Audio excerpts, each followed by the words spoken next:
Hello, bonjour. Aujourd'hui, on va parler de Meghan Markle et le prince Harry.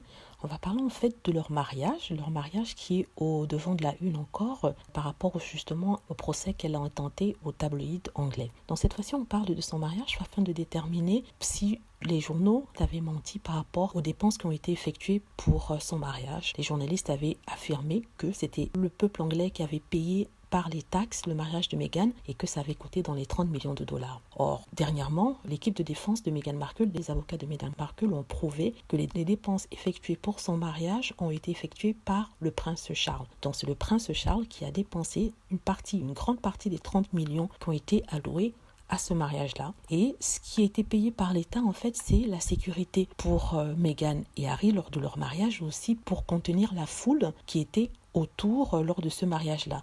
Et ce sont ces frais-là qui sont estimés aux alentours à peu près de 10 millions de dollars qui ont été dépensés. Mais les 20 millions de dollars qui ont été dépensés à travers le prince Charles. Donc certains vont dire que oui, il a reçu ces 20 millions de dollars de la somme qui est allouée à la famille royale tous les ans, mais je crois que ce n'est pas le cas puisqu'ils disent que ça a été financé personnellement, donc c'est pris dans sa cagnotte privée et non dans la cagnotte réservée à la famille royale pour des activités liées justement à l'État ou alors au public. Donc c'est une chose de fait.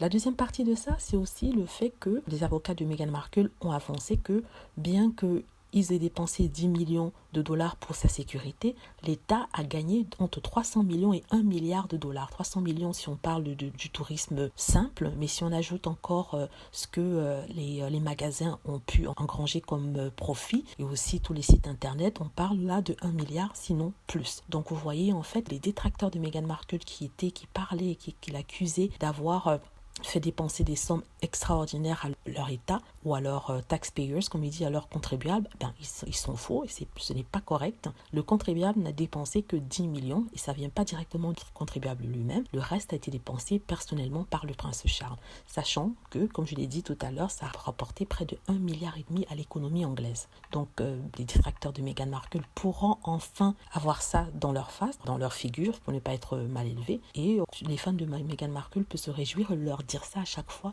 qu'ils répètent les mêmes mensonges. Voilà, c'était pour Meghan Markle et du mariage que ça a rapporté et qui a enfin payé. Il a été révélé qu'il a enfin payé ce mariage-là et que contrairement à ce qu'il disait, ce n'est pas le taxpayer, ce n'est pas le contribuable, c'est bien le prince Charles. Voilà, c'est ce que je voulais dire. Je voulais aussi rajouter que j'ai une nouvelle chaîne dans laquelle sur laquelle je posterai une fois par semaine. N'hésitez pas à aller cliquer, je vais laisser le lien de cette chaîne dans la barre à description juste en dessous de la vidéo.